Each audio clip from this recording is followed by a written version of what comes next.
ಗುರುಭ್ಯೋ ನಮಃ ಹರಿ ಓಂ. ನನ್ನೆಲ್ಲ ಆತ್ಮೀಯರಿಗೆ ಭಕ್ತಿಪೂರ್ವಕ ನಮಸ್ಕಾರಗಳು. ಎಲ್ಲರೂ ಕೂಡ ಕ್ಷೇಮವಾಗಿದ್ದೀರಾ ಅಂತೇಳಿ ನಾನು ಭಾವಿಸುತ್ತೇನೆ. ಕಟಕ ರಾಶಿಯವರಿಗೆ ಜುಲೈ ತಿಂಗಳು ಸ್ವಲ್ಪ ಮಟ್ಟಿಗೆ ಮಿಶ್ರ ಫಲವನ್ನು ಕೊಡತಕ್ಕಂಥ ಮಾಸ. 50-50 ಅಂತ ಹೇಳ್ತೀವಿ. ಅಂದ್ರೆ ಲಾಭವೂ 50% ಸಿಗುತ್ತೆ, ನಷ್ಟವೂ 50% ಸಿಗುತ್ತೆ. ಎಲ್ಲವೂ ಕೂಡ ನಿಮ್ಮ ಕೈಯಲ್ಲೇ ಇದೆ. ಯಾವ ರೀತಿ ಬ್ಯಾಲೆನ್ಸ್ ಮಾಡ್ತೀರಿ ಈ ಮಾಸ, ಆ ಮಟ್ಟಿಗೆ ಲಾಭ ನಷ್ಟವನ್ನ ಖಂಡಿತವಾಗಿ ನೀವು ಜಾಸ್ತಿ ಕಡಿಮೆ ಮಾಡ್ಕೊಳ್ಬಹುದು. ಯಾಕಪ್ಪ ಈ ರೀತಿ ಹೇಳ್ತಾ ಇದ್ದೀನಿ ಅಂತ ಹೇಳಿದ್ರೆ ನಿಮಗೆ ಗೊತ್ತಿರುತ್ತೆ. ನಿಮ್ಮ ರಾಶಿಯಲ್ಲಿ ಬಂದು ಗುರು ಕೂತ್ಕೊಂಡಿದ್ದಾನೆ. ಒಂದಷ್ಟು ವಿಚಾರದ ಶುಭವನ್ನು ನೋಡ್ತಾ ಇದ್ರೆ ಕೆಲವೊಂದು ವಿಚಾರದ ಸಂಕಷ್ಟವನ್ನ ಜಾಸ್ತಿ ನೋಡುವಂತಾಗ್ತಿದ್ದೀರಾ. ಇನ್ನು ಈ ಜುಲೈ ಸಂಪೂರ್ಣ ತಿಂಗಳು ಕಟಕ ರಾಶಿಗೆ ಯಾವ ರೀತಿ ಇರುತ್ತೆ ಅಂತ ನೋಡೋದಾದ್ರೆ, ಪ್ರಮುಖವಾಗಿ ನಿಮ್ಮ ಗುರು ಹಿರಿಯರ ಕುಲದೇವರ ಅನುಗ್ರಹ ತುಂಬಾ ಚೆನ್ನಾಗಿ ಈ ಮಾಸ ನಿಮಗೆ ಇರತಕ್ಕಂಥದ್ದು. ಹಾಗಾಗಿಯೇ ನಿಮ್ಮೆಲ್ಲ ಕೆಲಸ ಕಾರ್ಯಗಳು ಯಾವ್ದು ಸ್ಟ್ರಕ್ ಆಗಿತ್ತು, ಯಾವ್ದು ನಿಂತೋಗಿತ್ತು, ಸ್ಥಗಿತವಾಗಿತ್ತು, ಎಲ್ಲ ಕೆಲಸ ಕಾರ್ಯಗಳು ಚಾಲ್ತಿಗೆ ಬರುತ್ತೆ. ಎಲ್ಲವೂ ಕೂಡ ಸ್ವಲ್ಪ ಮುಂದೋಗತಕ್ಕಂಥದ ಜಾಸ್ತಿ ಆಗ್ತಾ ಬರುತ್ತೆ. ಲಾಭವನ್ನ ಖಂಡಿತ ಆ ವಿಚಾರವಾಗಿ ಈ ಮಾಸ ನೋಡುವಂತರಾಗ್ತೀರಾ. ಗುರುವಿನ ಅನುಗ್ರಹವು ಕೂಡ ಈ ಮಾಸ ಲಭಿಸತಕ್ಕಂಥದ್ದು ನಿಮಗೆ. ಈ ಮಾಸ ನಿಮ್ಮ ಹೆಂಡತಿ ಅಂದ್ರೆ ಯಾರು ಮದುವೆ ಆಗಿದೆ ಕಟಕ ರಾಶಿಯವರು, ನಿಮ್ಮ ಧರ್ಮಕಾಂತ ಖಂಡಿತವಾಗಿಯೂ ನಿಮ್ಮ ಧರ್ಮಪತ್ನಿ ನಿಮ್ಮ ಜೊತೆಗೆ ನಿಂತ್ಕೊಳ್ತಾರೆ, ನಿಮ್ಮ ಬೆನ್ನೆಲುಬಾಗಿ ನಿಮ್ಮ ಸಂಗಾತಿ. ಮಾರಲ್ ಸಪೋರ್ಟ್ ಕೊಡ್ತಾರೆ ನಿಮಗೆ. ಪ್ರತಿಯೊಬ್ಬ ವ್ಯಕ್ತಿಗೆ ಬೇಕಾಗಿರತಕ್ಕಂಥದ್ದು ಈ ಕಲಿಯುಗದಲ್ಲಿ ಮಾರಲ್ ಸಪೋರ್ಟ್. ತುಂಬಾ ಜನ ನಾನು ನೋಡಿದ್ದೇನೆ, ಲಕ್ಷಾಂತರ ರೂಪಾಯಿ ಕೋಟ್ಯಾಂತರ ರೂಪಾಯಿ ಇಟ್ಕೊಂಡಿರ್ತಾರೆ, ಆದರೆ ಅವ್ರ ಮನೆಯವರು ಅವ್ರಿಗೆ ಸಪೋರ್ಟ್ ಮಾಡಲ್ಲ. ಸಮಾಜಕ್ಕೆ ಸಂಪೂರ್ಣವಾಗಿ ಸಪೋರ್ಟ್ ಆಗಿ ನಿಂತ್ಕೊಂಡಿರ್ತಾರೆ, ಮನೆಯವರು ಅನುಮಾನದ ದೃಷ್ಟಿಯಲ್ಲಿ ನೋಡ್ತಿರ್ತಾರೆ. ಮನೆಯವ್ರ ಕಾನ್ಫಿಡೆನ್ಸ್ ಇರಲ್ಲ, ಆತ ಕೆಲಸವನ್ನು ಕಂಪ್ಲೀಟ್ ಮಾಡ್ತಾನೆ, ಅವನ ಜೊತೆಗೆ ನಾನು ನಿಂತ್ಕೊಳ್ಬೋದಾ, ನಿಂತ್ಕೊಂಡು ನಾನು ಕೂಡ ಕೈ ಸಿಟ್ಕೊಂಡ್ಬಿಡ್ತೀನಿ, ಇದ್ದಿದ್ದು ನಾನು ಇನ್ವೆಸ್ಟ್ ಮಾಡಿ ಕಳ್ಕೊಂಡ್ಬಿಡ್ತೀನ, ಮನೆಯವ್ರಿಗೆ ನಂಬಿಕೆ ಇರೋದಿಲ್ಲ. ಈ ತರ ತುಂಬಾ ನಿದರ್ಶನವನ್ನ ಖಂಡಿತ ಪ್ರತಿನಿತ್ಯವೂ ನಾನು ನೋಡ್ತಾ ಇರ್ತೇನೆ. ಮೊದಲು ನಿಮ್ಮವ್ರನ್ನ ನೀವು ನಂಬಿ. ನಿಮ್ಮವ್ರನ್ನೇ ನೀವು ನಂಬಲಿಲ್ಲ ಅಂದ್ರೆ ಪ್ರಪಂಚ ಯಾಕೆ ನಿಮ್ಮವ್ರನ್ನ ನಂಬಬೇಕು? ಕಷ್ಟವೋ ಸುಖವೋ ಲಾಭವೋ ಎಷ್ಟು ಸೆಕೆಂಡರಿ. ಜೀವನದಲ್ಲಿ ತಿಳ್ಕೊಳ್ಳಿ, ದುಡ್ಡು ಮತ್ತೊಂದು ಯಾವತ್ತೂ ಶಾಶ್ವತವಲ್ಲ. ದುಡ್ಡು ಇವತ್ತಿರ್ಬೋದು, ನಾಳೆ ಹೋಗ್ಬೋದು, ಖಂಡಿತ ಹೌದು. ದುಡ್ಡು ಪ್ರಾಮುಖ್ಯತೆ ಇದೆ ಕಲಿಯುಗದಲ್ಲಿ, ಇಲ್ಲ ಅಂತ ಹೇಳ್ತಾ ಇಲ್ಲ. ಮೂರ್ಖನಾಗಿ ನಾನು ಮಾತಾಡ್ತಾ ಇಲ್ಲ. ನಾನು ಸುಮ್ಮನೆ ಹೇಳ್ಬಿಡ್ಬೋದು, ದುಡ್ಡು ಹಣಕಾಸಲ್ಲ ಏನು ಬೇಡ, ಆರಾಮಾಗಿದ್ಬಿಡಿ, ಅವೆಲ್ಲ ಕ್ಷಣಿಕ, ಒಪ್ಕೊಳ್ತೀನಿ ಕ್ಷಣಿಕ. ಆದ್ರೆ ಒಬ್ಬ ವ್ಯಕ್ತಿ ಜೀವನವನ್ನ ಮಾಡಬೇಕು ಅಂದ್ರೆ ಹಣಕಾಸಿನ ವಿಚಾರವಾಗಿ ನಾವು ಸುದೃಢನಾಗಿರ್ಲೇಬೇಕು. ಕಲಿಯುಗದಲ್ಲಿ ತುಂಬಾ ಆಡಭಾಷೆಯಲ್ಲಿ ಹೇಳ್ತಿರ್ತಾರೆ, ಅಥವಾ ನಗ್ತಾನ ಅಥವಾ ಯಾರೊಬ್ರು ಹೇಳ್ತಿರ್ತಾರೆ, ಪ್ರಪಂಚದಲ್ಲಿ ಉಡ್ತೀನಿ ಅಂದ್ರೂ ದುಡ್ಡಿರಬೇಕು, ಸಾಯ್ತೀನಿ ಅಂದ್ರೂ ದುಡ್ಡಿರಬೇಕು. ದುಡ್ಡಿಲ್ಲ ಅಂದ್ರೆ ಹುಟ್ಟಕ್ಕಾಗೋದಿಲ್ಲ, ನೀವು ಸಾಯ್ತಾ ಇದ್ದೀನಿ ಅಂದ್ರೆ ಮಣ್ಣು ಮಾಡಕ್ಕೂ ದುಡ್ಡಿಲ್ಲ ಅಂದ್ರೆ ಅದು ಪ್ರಯೋಜನ ಆಗೋದಿಲ್ಲ. ಅಷ್ಟೇ, ಅಷ್ಟು ಕೆಟ್ಟ ಪರಿಸ್ಥಿತಿಯಲ್ಲಿ ನಾವು ಬದುಕ್ತಾ ಇದೀವಿ ಅಂತ ಅಷ್ಟೇ. ಅಂದ್ರೆ ನಮ್ಮ ಸಮಾಜ ಆ ರೀತಿ ಪರಿವರ್ತನೆ ಆಗ್ಬಿಟ್ಟಿದೆ. ಒಂದ್ ಮಗು ಜನನ ಆಗ್ಬೇಕು ಅಂತ ಅನ್ಕೊಡಿ, ಒಂದು ಹೆಣ್ಮಗುನ ಡೆಲಿವರಿಗೆ ಸೇರಿಸ್ಬೇಕು ಅಂದ್ರೆ ಖರ್ಚಾಗತ್ತಾ? ಅಂದ್ರೆ ಒಂದ್ ಮಗು ಬರ್ತಾ ಇದೆ ಅಂದ್ರೆ ಹಣಕಾಸು ಖರ್ಚು ಆಗ್ಬೇಕು. ಒಬ್ಬ ವ್ಯಕ್ತಿ ತೀರೋದ, ಅದನ್ನ ಮಣ್ಣನ್ ಮಾಡ್ಬೇಕು ಅಥವಾ ಸುಡಬೇಕು, ತಪ್ಪ ಏನೋ ಒಂದು ಮಾಡ್ಬೇಕು, ಖರ್ಚು ಆಗತ್ತಾ? ಸೊ ಹಣಕಾಸು ನೀಡಿದೆ. ತುಂಬಾ ನಾನು ಹೇಳ್ಬಿಡ್ಬೋದು, ಏನು ನೀಡಿಲ್ಲ, ಹಾಗೆ ಹೀಗಿದ್ ಬಿಡಿ ಅಂತ. ಸುಮ್ಮನೆ ಏನೋ ಮಾತಾಡ್ಬೇಕು, ಕೇಳ್ಬೇಕು, ಮಾತು ಕೇಳಬೇಕು ಅಂತ. ಸೊ ಆ ಥರ ಹೇಳಕ್ ನಾನು ಯಾವತ್ತೂ ಇಷ್ಟಪಡಲ್ಲ. ಹಣಕಾಸು ಖಂಡಿತ ನೀಡಿದೆ ಈಗಿನ ಕಲಿಯುಗಕ್ಕೆ. ಆದ್ರೆ ಅದನ್ನ ಯಾವ ರೀತಿ ಬ್ಯಾಲೆನ್ಸ್ ಮಾಡ್ಕೊಂಡು ಹೋಗ್ತೀವಿ ಅದ್ರ ಮೇಲೆ. ಎಲ್ಲವೂ ಹಣಕಾಸು ಅಂತಲ್ಲ, ಹಣಕಾಸು ನೀಡಿದೆ ಹೊರತು ಎಲ್ಲವೂ ಅದೇ ಅಂತಲ್ಲ. ಅದನ್ನೇ ಹೇಳಕ್ ಬಂದಿದ್ದು. ತುಂಬಾ ಜನಕ್ಕೆ ಈ ಸಮಸ್ಯೆ ಇದೆ. ಎಲ್ಲಿ ಕಳ್ಕೊಂಡ್ಬಿಡ್ತೀನೋ, ಎಲ್ಲಿ ಪಡ್ಕೊಂಡ್ಬಿಡ್ತೀನೋ, ತಂದಿದ್ದೇನೂ ಇಲ್ಲ, ತೆಗೆದುಕೊಂಡು ಹೋಗಿದ್ದೇನೂ ಇಲ್ಲ. ಒಂದು ಜೀವನಕ್ಕೆ ಎಷ್ಟು ಬೇಕಷ್ಟು ಸರಿಯಾಗಿ ಬ್ಯಾಲೆನ್ಸ್ ಮಾಡ್ಕೊಳ್ಳಿ. ತದನಂತರ ಖಂಡಿತ ರಿಸ್ಕ್ ತೆಗೆದುಕೊಂಡು ಕೆಲಸ ಕಾರ್ಯ ಮಾಡಿ ಲಾಭ ನೋಡ್ತೀರಾ. ಯಾವ ವ್ಯಕ್ತಿ ಜೀವನದಲ್ಲಿ ರಿಸ್ಕ್ ತೆಗೆದುಕೊಳ್ಳೋದಿಲ್ವೋ ಖಂಡಿತ ಆತ ಸೆಟಲ್ ಆಗಕ್ಕೆ ಸಾಧ್ಯವೇ ಇಲ್ಲ. ಒದ್ದಾಡ್ಕೊಂಡೆ ಜೀವನ ಮಾಡ್ತಿರ್ತಾನೆ ಅಂದ್ರೆ ಊಟ ತಿಂಡಿ ಬಟ್ಟೆಗೆ ಮಲ್ಕೊಳಕ್ಕೆ ಏನು ತೊಂದರೆ ಇರೋದಿಲ್ಲ. ಜೀವನದಲ್ಲಿ ಸಾಧನೆ ಮಾಡೋಲ್ಲ. 10 ಜನ ಹುಡ್ತಾರೆ, 10 ಜನ ಸಾಯ್ತಾರೆ, ಅದ್ರಲ್ಲಿ ನೀನು ಒಬ್ಬ ಕೂಡ ಆಗಿರ್ತೀಯ. ಆದ್ರೆ ಲಕ್ಷಾಂತರ ಜನದಲ್ಲಿ ಒಬ್ಬ ಹುಟ್ಟೋದನ್ನ, ಒಬ್ಬ ಸಾಯೋದನ್ನ ಜನ ಗುರುತಿಸ್ತಾರೆ ಗೊತ್ತಾ? ಅಂತ ಗುರುತಿಸಕ್ಕೆ ವ್ಯಕ್ತಿ ನೀನ್ ಆಗ್ಬೇಕು ಅಂದ್ರೆ ಜೀವನದಲ್ಲಿ ರಿಸ್ಕ್ ತೆಗೆದುಕೊಳ್ಬೇಕು. ಸೊ ಕಟಕ ರಾಶಿಯವರು ಈ ಮಾಸ ರಿಸ್ಕ್ ಎಷ್ಟು ತೆಗೆದುಕೊಂಡು ಕೆಲಸ ಕಾರ್ಯ ಮಾಡ್ತಾರೋ ಅಷ್ಟು ಲಾಭ, ಅಷ್ಟು ಯಶಸ್ಸು, ಅಷ್ಟು ಕೀರ್ತಿ. ಐ ಥಿಂಕ್ ಕಟಕ ರಾಶಿಯವ್ರಿಗೆ ಅರ್ಥ ಆಗ್ತಿರ್ಬೇಕು ಜೀವನದ ಪರಿಸ್ಥಿತಿ ಹೇಗಿದೆ ಅಂತ ಹೇಳಿದ್ರು. ಸ್ವಲ್ಪ ಜೀವನದ ರಿಸ್ಕ್ ತೆಗೆದುಕೊಳ್ಳಿ, ಖಂಡಿತವಾಗಿಯೂ ಒಳ್ಳೆ ವಿಚಾರದಲ್ಲಿ ಒಳ್ಳೆ ರೀತಿಯಲ್ಲಿ ನೀವು ಸೆಟಲ್ ಆಗ್ತೀರಿ. ಕುಟುಂಬದಲ್ಲಿ ಒಂದಷ್ಟು ವಿಚಾರದಲ್ಲಿ ನಿಮ್ಮ ಬೆನ್ನೆಲುಬಾಗಿ ನಿಂತ್ಕೊಳ್ತಕ್ಕಂಥ ಒಂದಷ್ಟು ಪರಿಸ್ಥಿತಿಗಳು ಹಿಂದೆ ಮುಂದೆ ಆಗತ್ತೆ. ಹಾಗೆಯೇ ಈ ಮಾಸ ಮನೆಗೆ ಉಪಯುಕ್ತವಾದಂತಹ ಒಂದಷ್ಟು ವಸ್ತುಗಳನ್ನ ಖರೀದಿ ಮಾಡ್ತಿರ್ತೀರಿ. ಮನೆಗೆ ಒಂದಷ್ಟು ವಿಚಾರವನ್ನ ಚರ್ಚೆ ಮಾಡ್ಕೊಳ್ಳೋ ಮುಖಾಂತರ ಇರತಕ್ಕಂಥ ಗೊಂದಲಕ್ಕೆ ತೆರೆ ಎಳಿತೀರಿ. ಹಿಂದೆ ಇರತಕ್ಕಂಥ ವ್ಯಾಜ್ಯಗಳು ನಿಮ್ಗೆ ಗೊತ್ತಿಲ್ಲೋ ಸಡನ್ಲಿ ಅದು ಮತ್ತೆ ಮುನ್ನೆಲೆಗೆ ಬರುತ್ತೆ. ಅದು ನಾನಾ ರೀತಿ ಕಿರಿಕಿರಿ ಮಾಡುತ್ತೆ. ವ್ಯಾಜ್ಯಕ್ಕೆ ಎಷ್ಟು ಬೇಕು ಅಷ್ಟು ತಕ್ಕ ಪರಿಹಾರವನ್ನ ನೀವು ಅಲ್ಲೇ ಕಂಡುಕೊಂಡು ಅದನ್ನ ಸಾಲ್ವ್ ಮಾಡ್ಕೊಳ್ತೀರಿ ಬುದ್ಧಿವಂತಿಕೆಯಿಂದ. ಇಸ್ ಅ ಪ್ಲಸ್ ಪಾಯಿಂಟ್ ನಿಮಗೆ. ಪ್ರತಿಯೊಬ್ಬರಿಗೂ ಕೂಡ ಸಂಕಷ್ಟ ಬರುತ್ತೆ ಜೀವನದಲ್ಲಿ. ಯಾವ ವ್ಯಕ್ತಿಯೂ ಸಂಕಷ್ಟ ಇಲ್ಲದೆ ಜೀವನ ಮಾಡೋದು ನಾನು ನೋಡೇ ಇಲ್ಲ.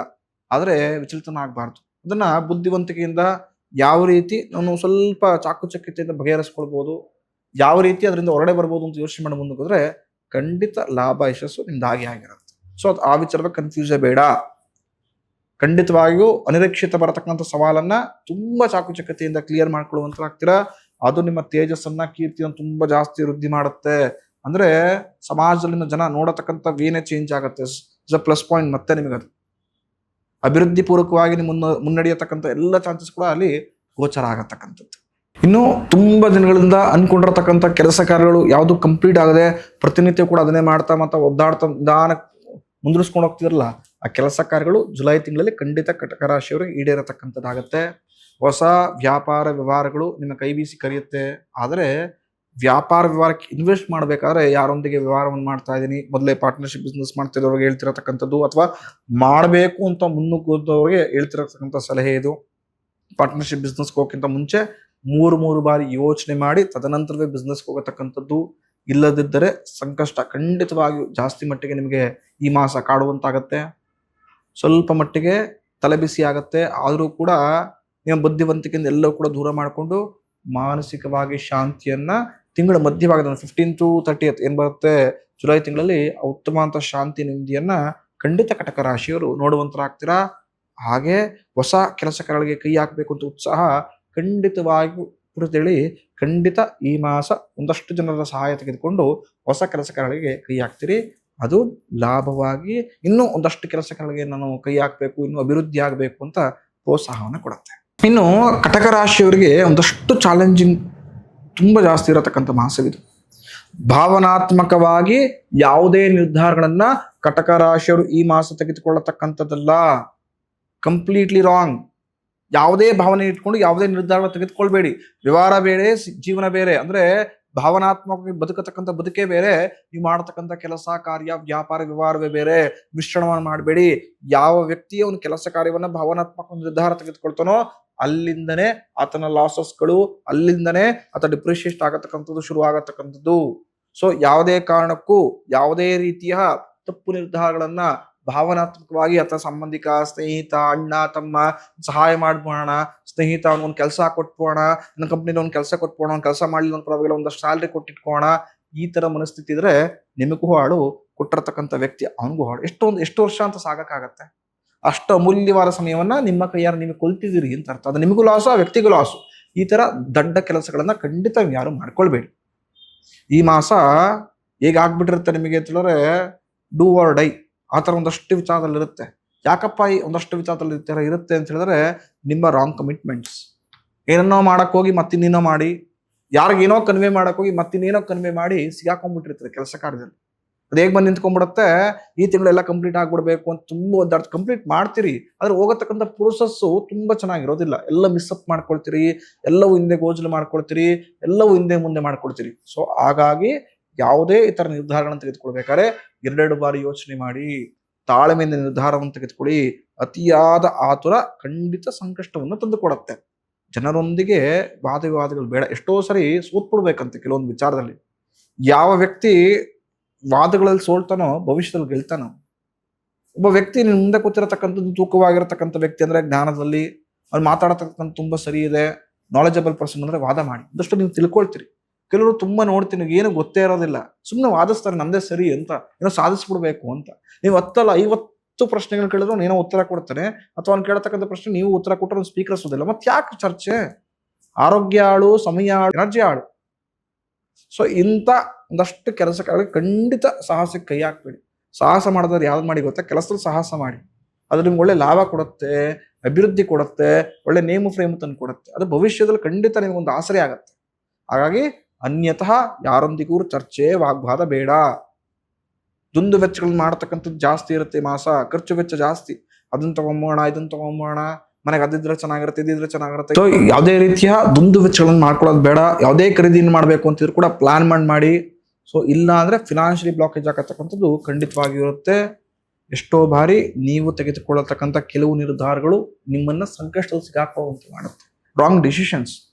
2 ಬಾರಿ ಯೋಚನೆ ಮಾಡಿ ನಿರ್ಧಾರವನ್ನು ತೆಗೆದುಕೊಳ್ಬೇಕಾದ್ರೆ ಯಾರ ಮಾತಿಗೂ ಪ್ರವೋಕ್ ಆಗ್ಬೇಡಿ. ಯಾರೋ ಹೇಳ್ಬಿಡ್ತಾರೆ ಬಂದು, ಈ ತೆಗೆದುಕೊಂಡ್ಬಿಡು, ತುಂಬಾ ಚೆನ್ನಾಗಿದೆ, ನಿನ್ ಜೊತೆ ನಿಂತ್ಕೊಂಡು ನನ್ನ ಕೆಲಸ ಕಂಪ್ಲೀಟ್ ಮಾಡ್ಕೊಡ್ತೀನಿ, ಈ ತೆಗೆದುಕೊಂಡ್ಬಿಡು, ನಿನ್ ಅಣ್ಣಂಗೆ ಚೆನ್ನಾಗಿ ಗೊತ್ತಿದ್ರು ನಾವು ಮಾತು ಹೇಳ್ತೀನಿ, ಈ ತರದಷ್ಟು ಮಿಸ್ಅಪ್ ಮಾಡಿ ನಿಮ್ಮನ್ನು ದಾರಿ ತಪ್ಪಿಸ್ತಾರೆ. ಆ ಕೆಲಸ ಕಾರ್ಯ ನಿಮಗೆ ಗೊತ್ತಿಲ್ವಾ? ಖಂಡಿತವಾಗಿ ಕೈ ಹಾಕ್ಬೇಕು. ಯಾರಿಗೋ ಗೊತ್ತಿದೆ, ನನ್ನ ಸ್ನೇಹಿತನಿಗೆ ಗೊತ್ತಿದೆ, ನಂಗೆ ಅಣ್ಣಂಗೆ ಗೊತ್ತಿದೆ, ನನಗೆ ಹೆಂಡತಿ ಗೊತ್ತಿದೆ, ನನ್ನ ಮಕ್ಳಿಗೆ ಗೊತ್ತಿದೆ ಅಂತ ಹೇಳಿ ಬೇರೆಯವರ ಮೇಲೆ ನಂಬಿಕೆ ಇಟ್ಟು ಕೆಲಸ ಕಾರ್ಯ ಮಾಡ್ಕೊಂಡ್ರೆ ಅವ್ರು ಮೋಸ ಮಾಡ್ತಾರೆ ಅಂತಲ್ಲ. ಅವ್ರನ್ನೆಲ್ಲೋ ಬ್ಯುಸಿಯಾಗಿ ನಿಮ್ಮ ಕೆಲಸ ಕಾರ್ಯಕ್ಕೆ ಕಾನ್ಸಂಟ್ರೇಷನ್ ಮಾಡೋಕ್ಕಾಗದೆ ಎಲ್ಲವನ್ನು ಹಾಳು ಮಾಡ್ಕೊಳತಕ್ಕಂಥ ಪರಿಸ್ಥಿತಿ ಬಂದ್ಬಿಡುತ್ತೆ. ಸೊ ಹಾಗಾಗಿ ಯಾವುದೇ ನಿರ್ಧಾರಗಳನ್ನು ತೆಗೆದುಕೊಳ್ಬೇಕಾದ್ರೆ ಅದು ನಿಮಗೆ ಗೊತ್ತಿದ್ರೆ ಮಾತ್ರ ತೆಗೆದುಕೊಳ್ಳುವಂತರಾಗಿ ಬೇರೆಯವ್ರ ಮೇಲೆ ಡಿಪೆಂಡ್ ಆಗಿ ಯಾವುದೇ ಕೆಲಸ ಕಾರ್ಯಕ್ಕೆ ಕೈ ಹಾಕಬೇಡಿ. ಇನ್ನು ವಾಹನವನ್ನ ಚಾಲನೆ ಮಾಡ್ಬೇಕಾದ್ರೆ ಕಟಕ ರಾಶಿಯವರು ಸ್ವಲ್ಪ ಸಂಪೂರ್ಣ ಮಾಸ ಜಾಗೃತಿಯಿಂದ ಚಾಲನೆ ಮಾಡಿ. ಯಾರೋ ದೂರದ ಪ್ರವಾಸವನ್ನು ಹೋಗ್ಬೇಕಾದ್ರೆ ನೀವೇ ಸೆಲ್ಫ್ ಡ್ರೈವ್ ಮಾಡ್ಕೊಂಡು ಹೋಗ್ತಾ ಇದೀರಿ ಅಂದ್ರೂ ಕೂಡ ತುಂಬಾ ಜಾಗ್ರತೆ. ಸ್ವಲ್ಪ ಪ್ರವಾಸದಲ್ಲಿ ನಾನಾ ರೀತಿ ಅನಾನುಕೂಲಗಳಾಗ್ಬಿಡುತ್ತೆ. ಯಾಕಾರ ಪ್ರವಾಸಕ್ಕೆ ಬಂದು ಅಂತೇಳಿ ಮನಸ್ಥಿತಿ ವೃದ್ಧಿ ಆಗತಕ್ಕಂಥ ಸಂದರ್ಭ ಬಂದ್ಬಿಡುತ್ತೆ. ಆತ್ಮೀಯರೊಂದಿಗೆ ಸ್ನೇಹಿತರೊಂದಿಗೆ ಈ ಮಾಸ ಸ್ವಲ್ಪ ಭಿನ್ನಾಭಿಪ್ರಾಯಗಳಾಗತ್ತೆ. ಕಟಕ ರಾಶಿಯವರಿಗೆ ಸ್ವಲ್ಪ ತಾಳ್ಮೆಯಿಂದ ವ್ಯವಹರಿಸಿ. ನಿಮ್ದೇ ತಪ್ಪಿರ್ಲಿ, ಅವ್ರದೇ ತಪ್ಪಿರ್ಲಿ, ಇಬ್ರದೇ ತಪ್ಪಿರ್ಲಿ, ಸಂಬಂಧವನ್ನು ಬಿಟ್ಕೊಡಕ್ ಹೋಗ್ಬಿಡಿ. ತಪ್ಪು ಸರಿ ಬರ್ತಾ ಹೋಗ್ತಾ ಇರತ್ತೆ ಸಂಬಂಧದಲ್ಲಿ. ಆದ್ರೆ ಬಾಂಡಿಂಗ್ ಇರುತ್ತಲ್ಲ, ಯಾವುದೋ ಒಂದು ಕ್ಷಣಿಕ ಅಥವಾ ಒಂದಷ್ಟು ಸಿಲ್ಲಿ ರೀಸನ್ಸ್ಗಳಿಗೆ ಆ ಬಾಂಡಿಂಗ್ ನ ಕಟ್ ಮಾಡ್ಕೊಡೋ ತರ ಮಾಡ್ಬೇಡಿ. ಸ್ವಲ್ಪ ಬಾಂಡಿಂಗ್ ನ ಅವ್ರದೇ ವ್ಯಕ್ತಿ ತಪ್ಪಿದ್ರು ಪರವಾಗಿಲ್ಲ, ನಿಮ್ಮನ್ನೇ ಸಹಿಸ್ಕೊಂಡು ಆ ವ್ಯಕ್ತಿನ ಉಳಿಸ್ಕೊಳ್ಳಿ. ಖಂಡಿತ ಆ ವ್ಯಕ್ತಿ ಆಸರೆಯಾಗಿ ಆಸ್ತಿಯಾಗಿ ನಿಮಗೆ ಎಲ್ಲ ರೀತಿಯ ವಿಚಾರದಲ್ಲಿ ಅಭಿವೃದ್ಧಿ ತಂದುಕೊಡತಕ್ಕಂಥ ಒಂದಷ್ಟು ಕೆಲಸಗಳನ್ನ ನಿಮ್ಮ ಬೆನ್ನೆಲುಬಾಗಿ ಖಂಡಿತವಾಗಿ ನಿಮ್ಮ ಜೊತೆ ನಿಂತ್ಕೊಂಡು ಮಾಡಿಕೊಡ್ತಾರೆ. ತಿಳಿದಿರಲಿ, ನಿಮ್ಮ ಸಣ್ಣ ಉದಾಸೀನ ನಾನಾ ರೀತಿ ಸಂಕಷ್ಟವನ್ನ ತಂದ್ಕೊಟ್ಬಿಡುತ್ತೆ. ಏನೋ ನೆಗ್ಲೆಕ್ಟ್ ಕೆಲಸ ಮಾಡ್ತಿರ್ತೀರಿ, ಸಣ್ಣ ಕೆಲಸ ತಾನೆ, ನಾನೇನು ಕಾನ್ಸಂಟ್ರೇಷನ್ ಮಾಡಿದ್ರೆ ನನ್ನ ಅಸಿಸ್ಟೆಂಟ್ ನೋಡ್ಕೊಂಡ್ಬಿಡ್ತಾನೆ. ಆ ಸಣ್ಣ ಕೆಲಸ ಮರೆ ಮಾಚ್ಬಿಟ್ರೆ ಏನ್ ತೊಂದರೆ ಇಲ್ಲ, ಯಾರು ಕೇಳೋದಿಲ್ಲ. ಸಣ್ಣ ಕೆಲಸ ಲಾಸಸ್ ಆದ್ರೆ ಇನ್ನೊಂದು ದೊಡ್ಡದಲ್ಲಿ ಲಾಭ ಪಡ್ಕೊಳ್ಳೋಣ. ಈ ತರ ಉದಾಸೀನ ಬೇಡ. ಕೆಲಸದಲ್ಲಿ ದೊಡ್ಡದು ಚಿಕ್ಕದು ಅಂತ ಯಾವುದೂ ಇಲ್ಲ. ಕೆಲಸ ಈ ತರ ಮೈಂಡ್ ಸೆಟ್ ಅಲ್ಲಿ ಖಂಡಿತ ಕಟಕ ರಾಶಿಯವರು ಕೆಲಸ ಕಾರ್ಯಗಳು ಮಾಡಿದ್ರೆ ಈ ಸಂಪೂರ್ಣ ತಿಂಗಳು ಅದೃಷ್ಟದ ತಿಂಗಳಾಗಿ ಪರಿವರ್ತನೆ ಆಗುತ್ತೆ. ಇಲ್ಲ ಅಂದ್ರೆ 50-50 ಆಗಿ ನಾನಾ ರೀತಿಯ ಸಂಕಷ್ಟವನ್ನ, ಚಾಲೆಂಜನ್ನ, ಕೆಲವು ವಿಚಾರದಲ್ಲಿ ಮಾತ್ರ ಲಾಭವನ್ನ ನೋಡುವಂತಾಗತ್ತೆ. ಈ ಮಾಸ ಕಟಕ ರಾಶಿಯವರು ಲಕ್ಷ್ಮೀ ನರಸಿಂಹಸ್ವಾಮಿ ಆರಾಧನೆಯನ್ನು ಮಾಡಿ. ಖಂಡಿತ ಆ ನರಸಿಂಹಸ್ವಾಮಿ ನಿಮ್ಮೆಲ್ಲರ ಶತ್ರುಗಳ ದೂರ ಮಾಡಿ ಮನಸ್ಸಿನ ಇಷ್ಟೈಶ್ವರ್ಯವನ್ನ ಈಡೇರಿಸ್ಕೊಡ್ತಾರೆ. ಯಾರು ಇನ್ನೂ ಭವಿಷ್ಯ ದರ್ಶನ ಯೂಟ್ಯೂಬ್ ಚಾನಲ್ ಸಬ್ಸ್ಕ್ರೈಬ್ ಮಾಡ್ಕೊಳ್ಳಿಲ್ಲ, ಆದಷ್ಟು ಬೇಗ ಸಬ್ಸ್ಕ್ರೈಬ್ ಮಾಡ್ಕೊಳ್ಳಿ. ಯಾರು ನಮ್ಮ ಇನ್ಸ್ಟಾ ಫೇಸ್ಬುಕ್ ಪೇಜನ್ನ ಫಾಲೋ ಮಾಡ್ತಾ ಇಲ್ಲ, ಆದಷ್ಟು ಬೇಗ ಫಾಲೋ ಮಾಡಿ. ಪ್ರತಿನಿತ್ಯವೂ ಕೂಡ ಉಪಯುಕ್ತ ಮಾಹಿತಿಗಳನ್ನ ಈ ಸೋಷಿಯಲ್ ಮೀಡಿಯಾ ಮುಖಾಂತರ ನಾನು ನಿಮಗೆ ಕೊಡುವಂತನಾಗ್ತೇನೆ. ನಿಮಗೆ ಏನಾದ್ರು ಕನ್ಸಲ್ಟೆನ್ಸಿ ಬೇಕಾಗಿದ್ರೆ ಅಥವಾ ನೇರವಾಗಿ ಭೇಟಿ ಮಾಡಬೇಕು ಅಂತಂದ್ರೆ ಕಡೆ ಡಿಸ್ಪ್ಲೇ ಆಗ್ತಿರೋ ನಂಬರ್ಗೆ ಫೋನ್ ಮಾಡಿ ಅಪಾಯಿಂಟ್ಮೆಂಟ್ ತೆಗೆದುಕೊಂಡು ಭೇಟಿ ಮಾಡಬಹುದು. ನಿಮ್ಮೆಲ್ಲರ ಸಮಸ್ಯೆಗಳಿಗೆ ಸರಳವಾಗಿ ನಾನು ಪರಿಹಾರವನ್ನು ತಂದು ಕೊಡ್ತೇನೆ.